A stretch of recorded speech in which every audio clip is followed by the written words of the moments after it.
Good morning to you. I am Mark Sudduth. It is Monday, the 13th of March, 2023.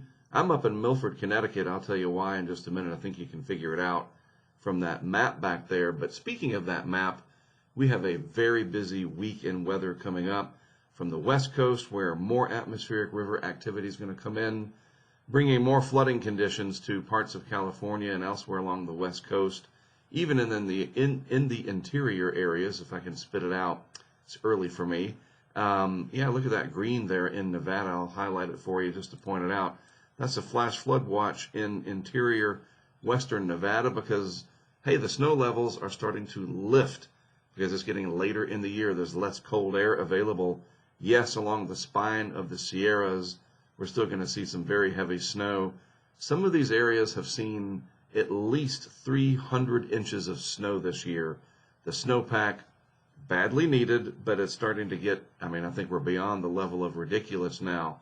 Cities and towns are starting to flood. We know about Watsonville and Pajaro down there in Monterey County, a very sad situation. I was there in January for the flooding that was happening then. I saw those people myself, so they definitely have my sympathies. Flooding is a very incessant and nasty thing to have to deal with. So we got that in the west, and then we have in the east here a developing nor'easter, the first significant major coastal storm since I think last January.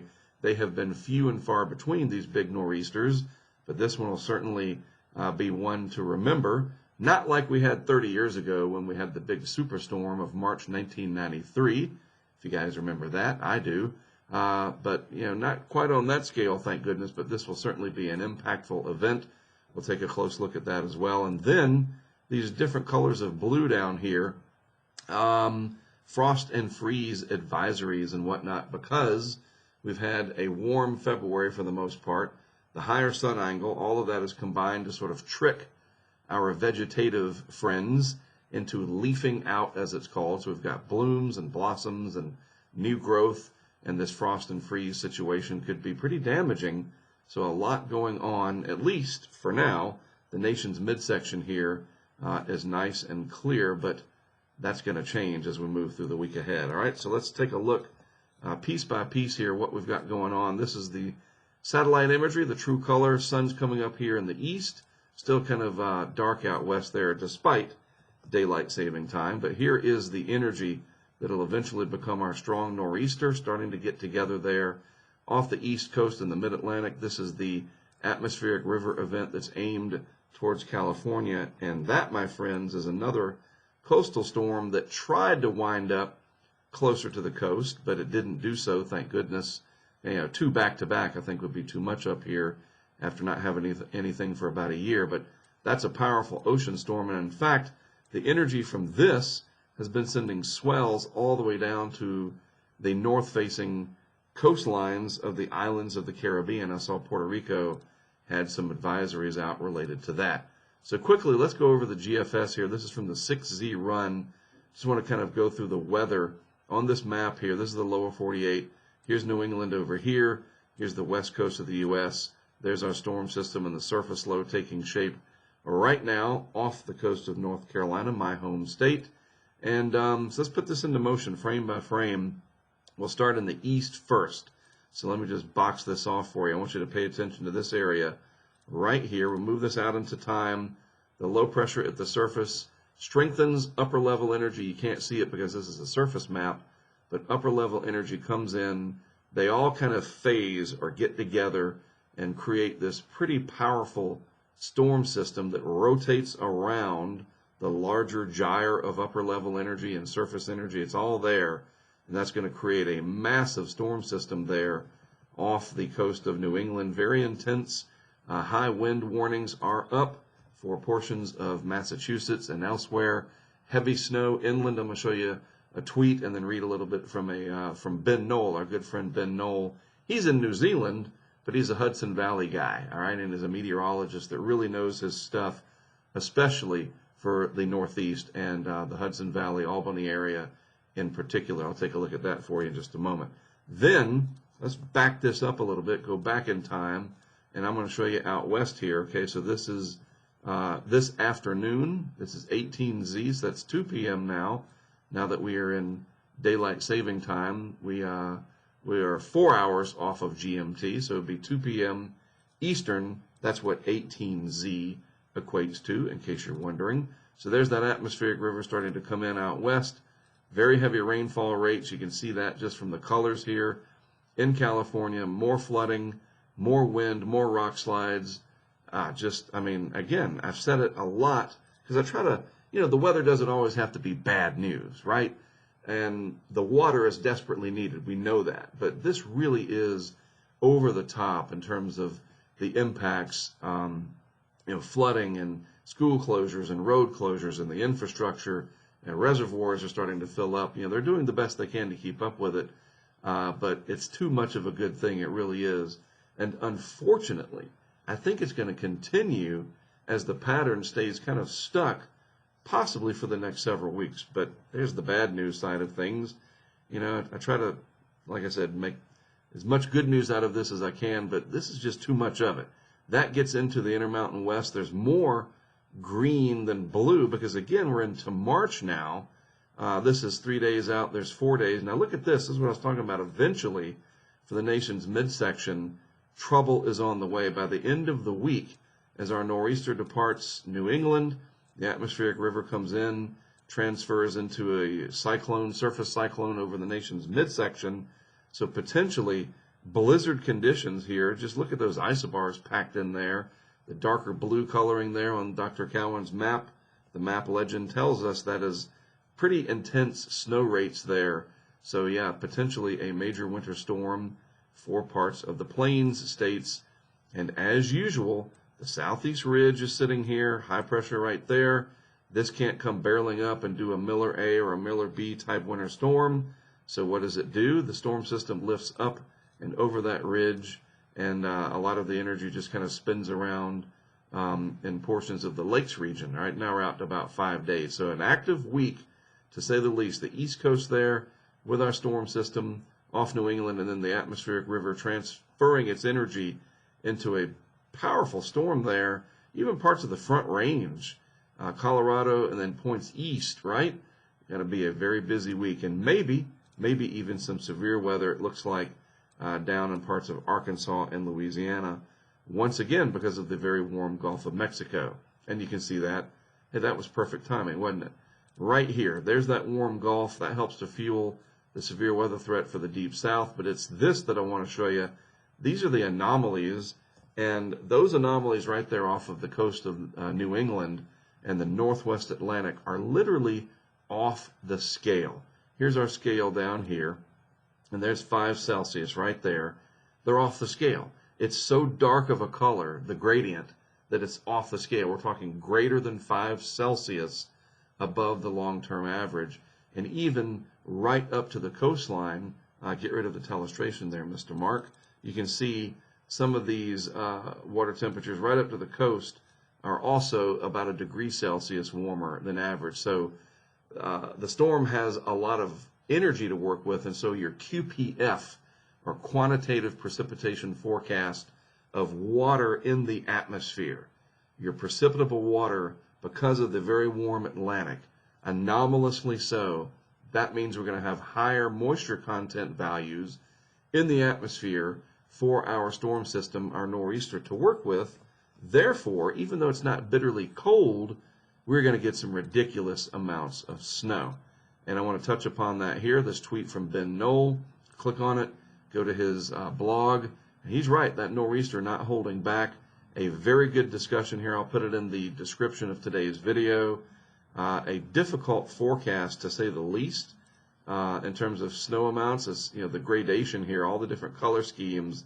It's hard because this is not your classic winter storm setup.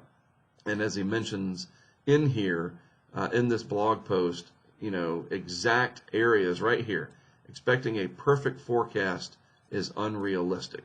How much snow in your neighborhood, your house, your area, it's impossible. We don't know for sure. And the heavy, wet nature to it, it's going to get on those trees and power lines, and any wind that comes in there. This will be a windy system. We could be looking at a lot of power outages across a good deal of New England. All right, now Long Island down to New York City proper, Philadelphia, those areas, not going to see much in the way of heavy snow.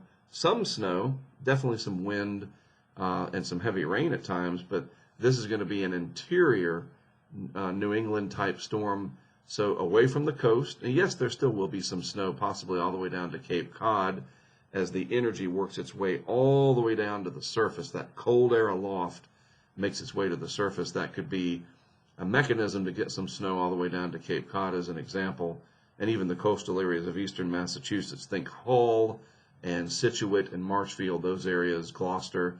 But the heaviest stuff is going to be well inland. So just a little tip here. Let me go back to the home page here, so to speak, my start page of today's discussion. Go to weather.gov, weather.gov, right there. Put in your zip code or just click on the map. You say, hey, look, I live over here in west central Massachusetts. What do I have to expect? Well, just keep clicking, or you can put your town or location right up here, zip code or just the name, like Norton, Massachusetts. You can put that right there, and bam, you get a nice forecast, including watch warning information. That's all right there.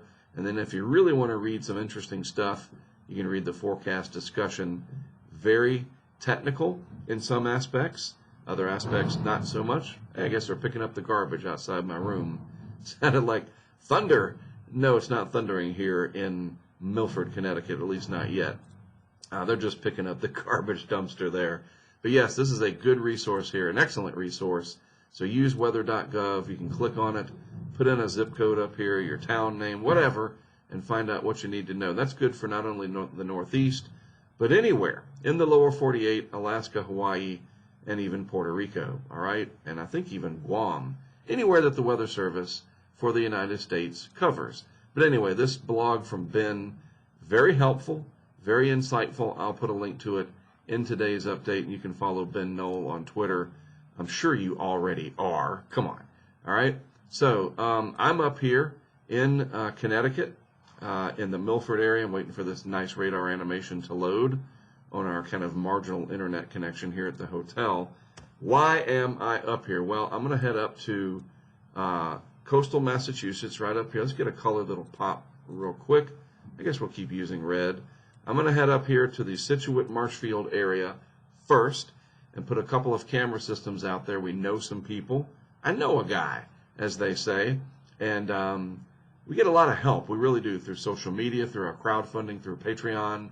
We've met people over the years. We network, and we've got some properties that people are going to let us use right on the water. So when these big waves come in, because this storm is going to come in and kind of pivot around, we're going to get first southeast winds and then east winds and then eventually northeast winds. And guess what that's going to do? That's going to pile the water up right here along the coast all the way down to Cape Cod Bay and some of that area coming right off the Atlantic. There's going to be some big waves, 10 to 13, maybe 15 feet. Some of those waves certainly will be crashing against those seawalls down there in Scituate and Hull and elsewhere, Marshfield. You know the areas. And it is spectacular to see. And so we're going to put our cameras right there where it is happening, where you just can't sit on the seawall and watch it yourself. You'll get pummeled by those rocks that come in from the ocean that get all stirred up. So we're going to give you a front row seat literally to that. Then my colleague and I, Marcel, are going to leave, and we'll probably go up to Boston and say hello to a good friend of ours up there, if he hasn't already joined us down in Marshfield. Jeff, I'm talking about you. But then Marcel and I are going to make our way right over here to Pittsfield, and that's where we're going to stay for the duration. Just north of here, I think, is going to be a pretty good bullseye. Near Albany and north and west of there could be another good bullseye of heavy snow. And I think that's where we're going to ride it out, is the Pittsfield area of western Massachusetts. Might see a couple of feet of snow. I think a foot of snow is almost a lock. It is going to be windy. That's going to be a very heavy, wet snow. So, by the way, if you're shoveling this or you're using your plows or whatever, heavy, wet snow, hopefully you guys know this up here. I'm telling you what you already know, is different because it's heavier. So if you're shoveling it, you got to watch the old ticker there. Don't go getting a heart attack trying to shovel that snow. Be ready for it. Be careful. Pace yourselves, all right? This is the first and probably only, well, you never say never, major nor'easter of this winter, and certainly the most significant one, like I said, since I do believe last January. All right, so just a broad picture here of what's going on with the weather. Later in the week, I'll talk about things related to the upcoming hurricane season, but we're not going to do that today. Sea surface temperatures, El Nino, that kind of stuff. Might get a chance to do that Wednesday before we check out of the hotel or something. We'll see. There's plenty of time for that. Right now, this is the big headline. California, the northeast of the United States, with this big coastal storm. A lot to talk about, all right? So I will be on YouTube streaming live. We'll be also over on the HurricaneTrack Insider site with these multiple camera systems that we will be setting up. So if you are part of our Patreon, jump in. It might have been a while. Get on our Discord, and we'll be talking about it there as well. I get to post a lot of good stuff to Discord. And, of course, I'll keep everybody updated through Twitter as well. And lastly, I'll be working, of course, with Fox Weather. Very excited to bring them my version of how I cover these systems with our specialized equipment.